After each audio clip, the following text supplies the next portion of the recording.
સાથે એસટી તંત્રએ નવી બસો પણ ઉતારેલી છે, પરંતુ જૂની બસોને મરામત કરવાનો જાણે તેમની પાસે સમય જ ન હોય તેવી ઘટનાઓ આ બળબળતા ઉનાળામાં અવારનવાર બની રહી છે। આવી જ ઘટના સાવરકુંડલા સુરત દેવળ વચ્ચે ચાલતી બસમાં દેવળિયા ખાતે બનેલી હતી। દેવળિયા પાસે લીવર તૂટી જતા બસ ઊભી રહી ગયેલી હતી। બળબળતા તડકાની અંદર 60 જેટલા મુસાફરો હેરાન પરેશાન થઈ ગયેલા હતા। સાવરકુંડલા સુરત દેવળના રૂટ એસટી બસ દેવળિયા નજીક લીવર તૂટતા ઊભી રહી ગયેલી હતી। 60 ઉપરાંતના મુસાફરો અધવચ્ચે રજળેલા હતા। ખરા બપોરે ધોમધોકતા તાપની અંદર ડ્રાઈવર અને મુસાફરો હેરાનગતિનો સામનો કરી રહેલા હતા। સલામત સવારી એસટી અમારી ના સ્લોગનનો ફક્ત કાગળ ઉપર જ અમલ થતો હોય તેવું લાગી રહ્યું છે। મોટાભાગની બસ જે ડ્રાઈવર્સ દ્વારા ચલાવવામાં આવી રહી છે તે ખખડધજ છે। તેને પરિણામે મુસાફરો અને કર્મચારીઓએ ભારે હાલાકીનો સામનો કરવો પડે છે।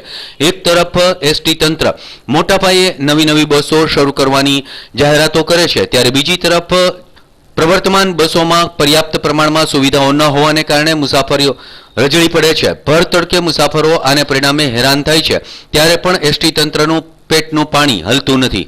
અમરેલી શહેરને શિક્ષણ ક્ષેત્રે અને સહ શૈક્ષણિક